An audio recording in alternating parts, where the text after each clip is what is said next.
Hello, everybody. Welcome to the Weekly Gains Podcast. My name is Clark Gaines, and I want to thank you so much for joining me on episode number 5. Last week, we talked about seeking solitude and why we should all take some time out of our week to just go sit down and be alone by ourselves in peace and in quiet.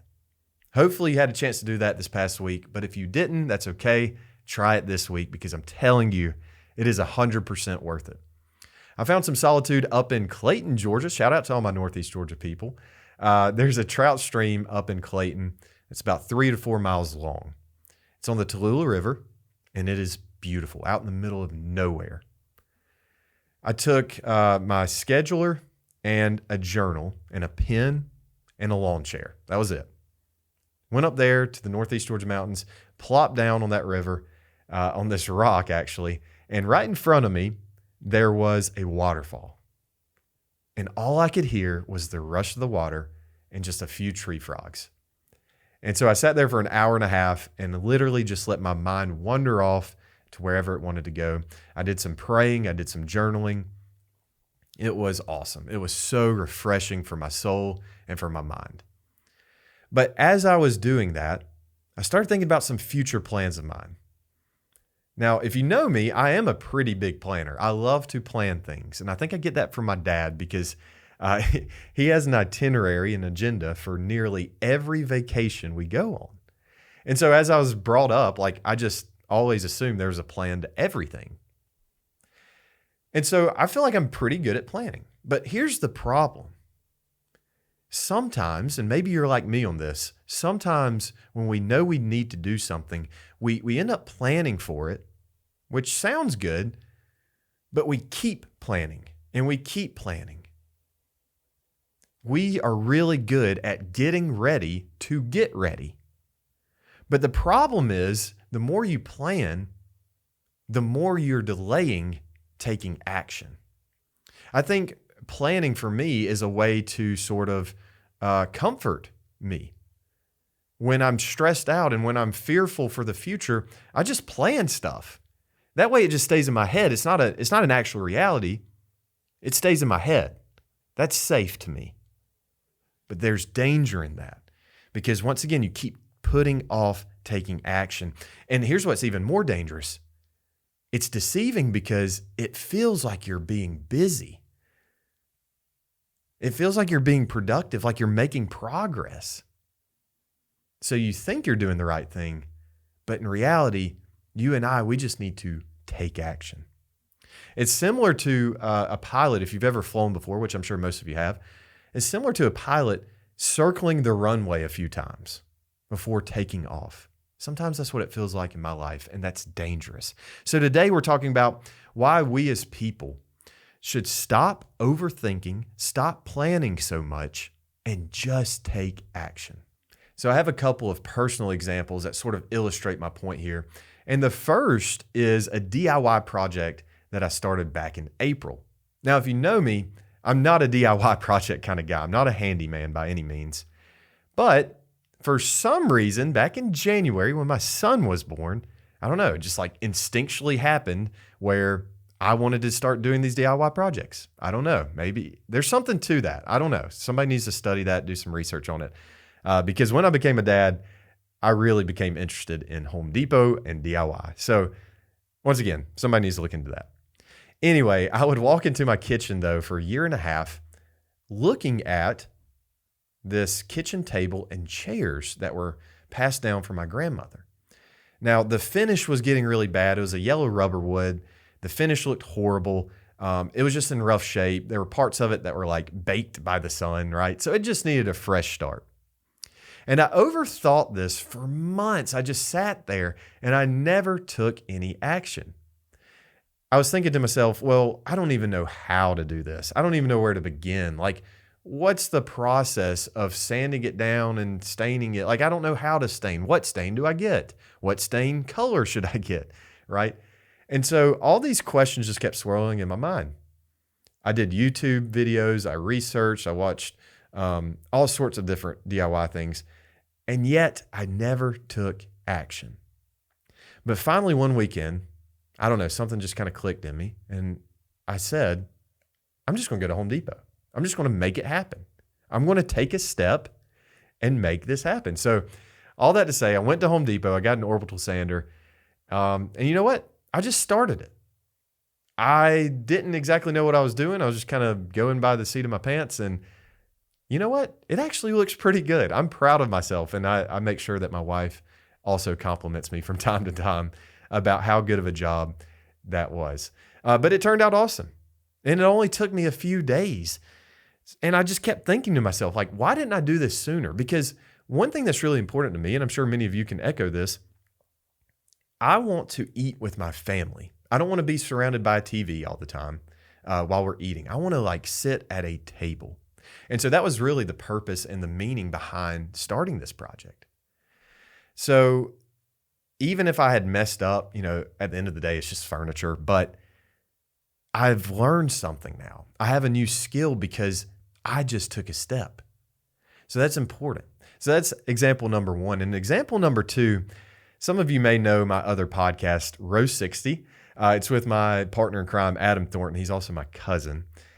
And for those who don't know, it's a Georgia football podcast. It's a lot of fun. You should go check it out. But for years, we talked about, oh man, we need to start a Georgia football podcast.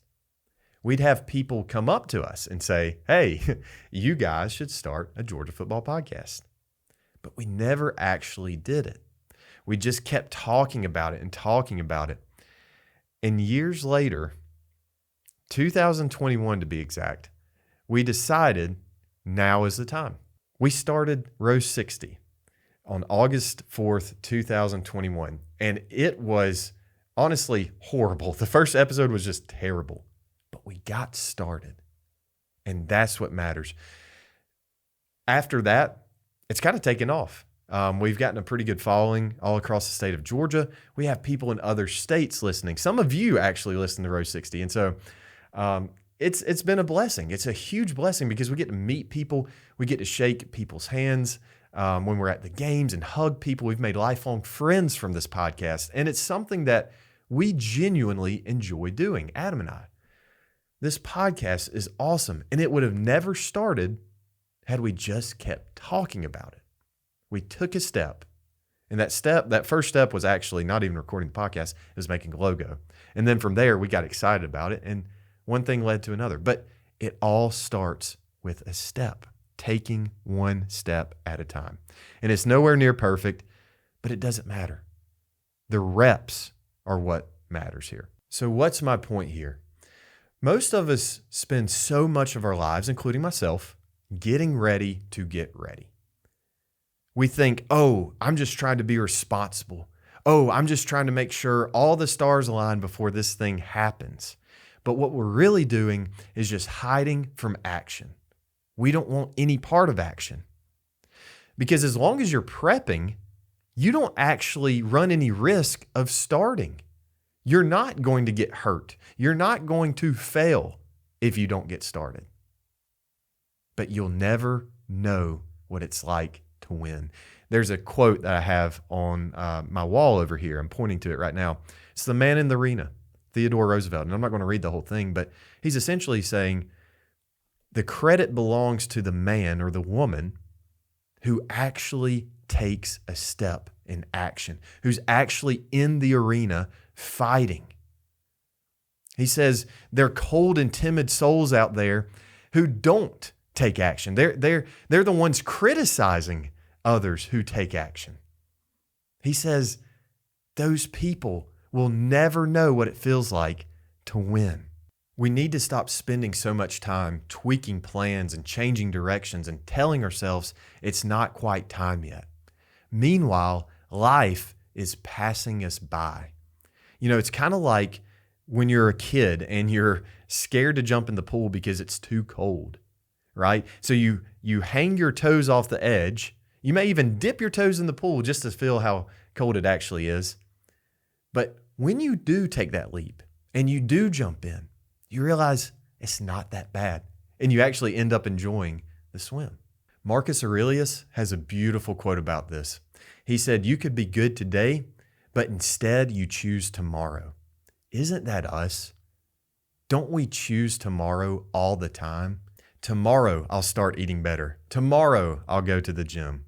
tomorrow I'll get serious about my relationship with God. If you're a fellow Christian, we need to heed the words of James, who was Jesus' half-brother. He said, "Be doers of the word, not hearers only, deceiving yourselves." When all we ever do is prep and we learn and we think, we're actually deceiving ourselves into thinking that we're being productive, but in actuality, nothing is changing. The Stoics and the Bible, they both point to this concept that faith and growth and wisdom, none of these things matter unless you and we take action. So here's the hard truth. You and we're never going to be 100% ready to do something. That's what they told me about having kids, by the way. You're never going to feel like the stars have perfectly aligned for you. And at some point, you and we've just got to take the leap. Whether it's starting a podcast or redoing your kitchen tables or chairs or whatever it is. Maybe it's something a lot bigger, like starting a business, having a conversation with someone you know you should talk with. Maybe it's, hey, I need to go share the gospel of Jesus Christ with somebody who really needs to hear that message. Whatever it is, you and we're going to learn way more by doing than by prepping. Confidence, it does not come through more research. It comes from taking action, proving to yourself that you can handle it, and stacking small wins every single day. So here's my challenge to you and to myself this week. We're going to pick one thing that we have been endlessly preparing for, and we're going to start it this week. We're going to take care of some business, people. All right. It doesn't have to be big. Maybe it's picking up around the house, right? Start in your kitchen. I don't know. Put the dishes away, right? Maybe it's, hey, I need to get back into working out and to exercising. Find a way to do 10 push-ups. Just start. It doesn't have to be extravagant, but take one step, okay? Do it messy and get in the game. I promise you, starting sloppy beats getting stuck and turning your wheels every single time. So stop getting ready to get ready and just start. If you've enjoyed this episode, what I'd love for you to do is to leave me a review on Spotify or Apple Podcasts. I do see those, and I do greatly appreciate that. Also, if you're on YouTube, make sure to subscribe so you're not missing any more videos. I hope you guys enjoyed this one. That's it for this week. This has been the Weekly Gains Podcast. My name is Clark Gaines, and I'll see you next Monday.